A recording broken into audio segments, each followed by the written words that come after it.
Digital media portals को लेकर deputy commissioner Ramban ने एसएसपी रामबन को एक चिट्ठी लिखी है। चिट्ठी बहुत अहम है, इसीलिए मैं इस चिट्ठी को खबर के तौर पर आपके साथ शेयर कर रहा हूं।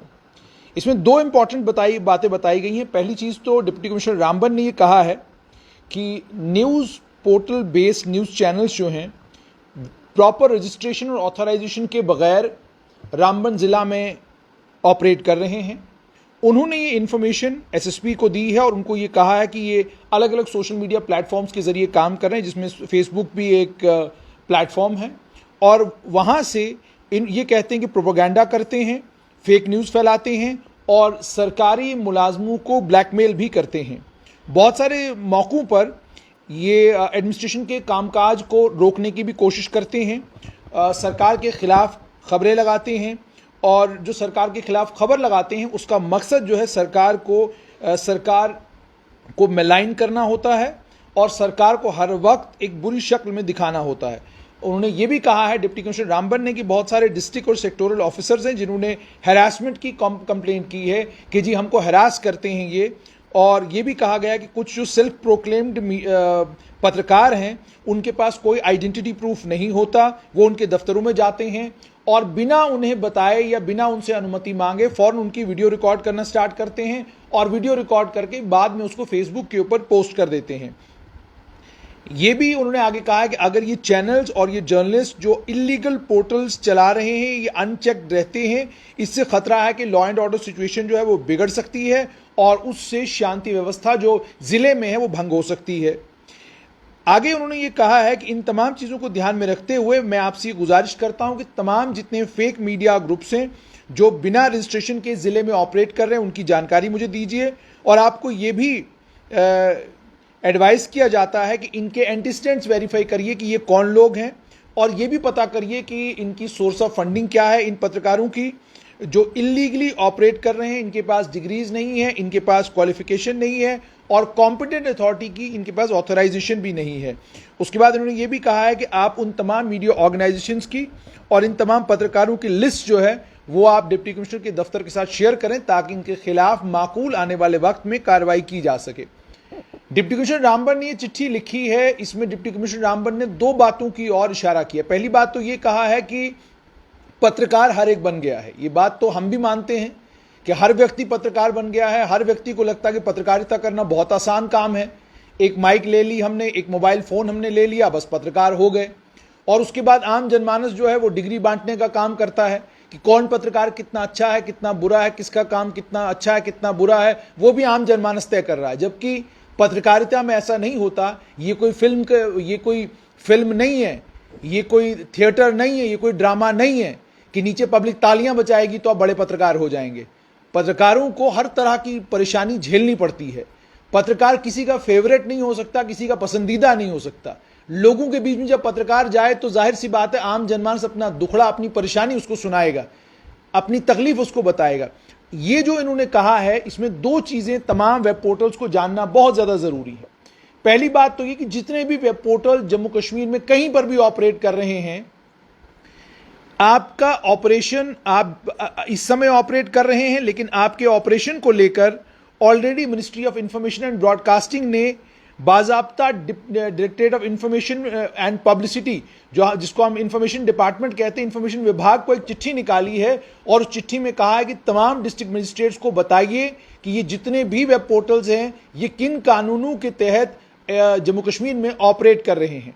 वेब पोर्टल का मतलब फेसबुक का पेज नहीं है। वेब पोर्टल का मतलब है कि आपकी एक वेबसाइट है, आप वेबसाइट के ऊपर समाचार अपडेट करते हैं और वेबसाइट के जरिए आपका समाचार दुनिया तक पहुंच रहा है।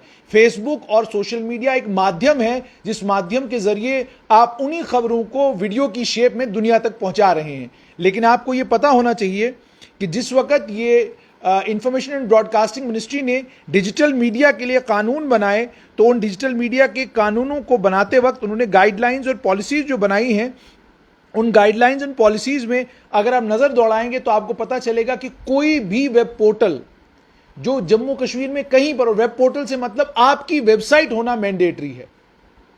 अगर आप वेब पोर्टल हैं तो आपकी वेबसाइट होना मैंडेटरी है। आपकी पहचान आपकी वेबसाइट से होगी कि आप कौन हैं।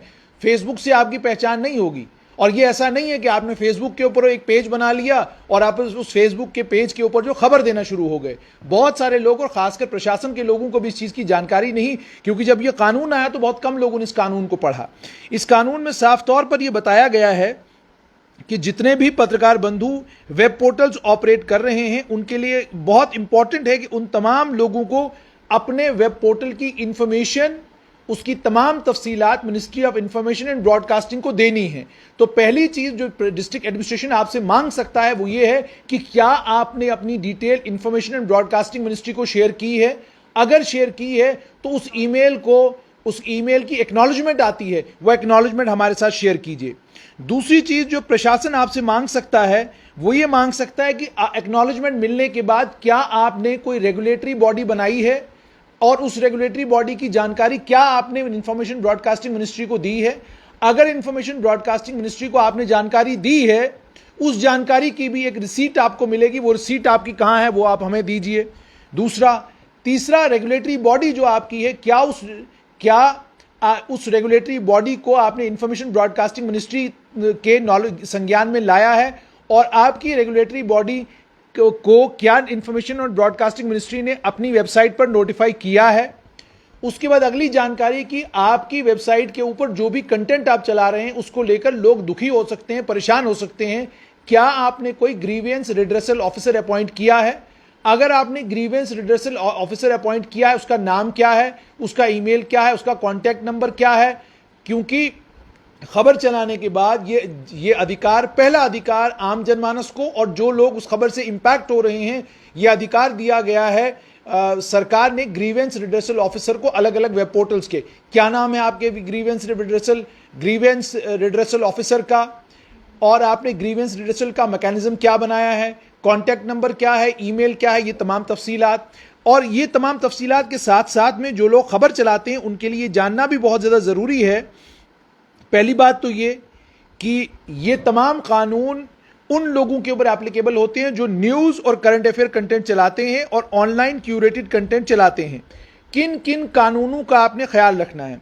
पहला कानून तो ये है कि आपको इस बात का ध्यान रखना है कि आप केबल एक्ट के अंदर सेल्फ रेगुलेटिंग मैकेनिज्म के साथ साथ में मैं आपको ये भी बताऊं कि आपको कोड ऑफ एथिक्स को भी मानना होगा। जो भी पब्लिशर है उसे सेल्फ रेगुलेशन पब्लिशर का होना चाहिए, self regulation self regulating body का होना चाहिए और ओवरसाइट मैकेनिज्म जो सेंट्रल गवर्नमेंट ने बनाया है। ग्रीवेंस रिड्रेसल के लिए मैंने आपको बताया कि पब्लिशर को यह कहा गया है कि जो भी ग्रीवेंस होगी उसका फैसला 15 दिन के अंदर अंदर करना है। अगर 15 दिन के अंदर अंदर आप फैसला नहीं कर पाते शिकायत का, तो ग्रीवेंस जो है वो सेल्फ रेगुलेटिंग बॉडी के पास जाएगी जो अलग अलग पोर्टल्स ने अपनी बॉडी बनाई होगी।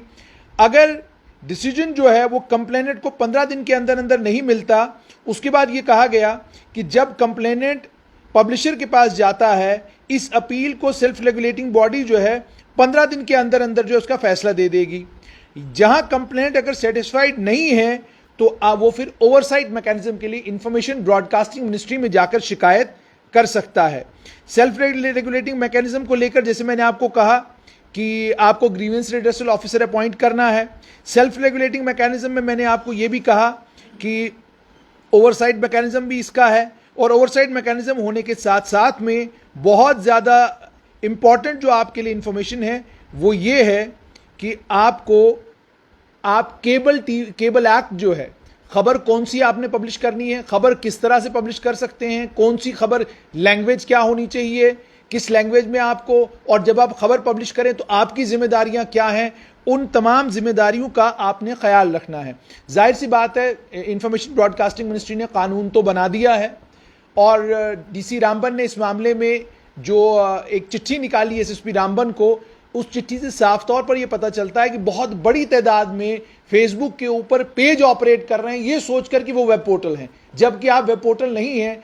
फेसबुक के ऊपर केवल मात्र पेज बनाना आपको वेब पोर्टल नहीं बनाता। आपकी एक फंक्शनल वेबसाइट होनी चाहिए, जिस वेबसाइट के ऊपर रूटीन में आप कंटेंट डाल रहे हो वही आपको वेब पोर्टल बनाता है। सोशल मीडिया के ऊपर आपकी प्रेजेंस आपको वेब पोर्टल नहीं बनाती। आप एक यूट्यूब चैनल हो सकते हैं, आप एक फेसबुक का पेज हो सकते हैं, लेकिन आपको भी इसी दायरे के अंदर रहकर काम करना है। यानी आपका भी एक ग्रीवेंस रिड्रेसल ऑफिसर होगा, आपको भी एक सेल्फ रेगुलेटिंग बॉडी का हिस्सा बनना होगा। आपको भी एक सेल्फ रेगुलेटिंग बॉडी का हिस्सा बनने के साथ साथ में अपनी एक सेल्फ रेगुलेटिंग बॉडी बनानी होगी। अब आने वाले दिनों में यह देखना है कि जिला प्रशासन रामबन ने यह शुरुआत की है कि मालूम करने की कि कौन लोग हैं जो लोग ministry of information and broadcasting ने जो कवानीन बनाए उनको फॉलो कर रहे हैं और कौन से ऐसे हैं जो फॉलो नहीं कर रहे हैं।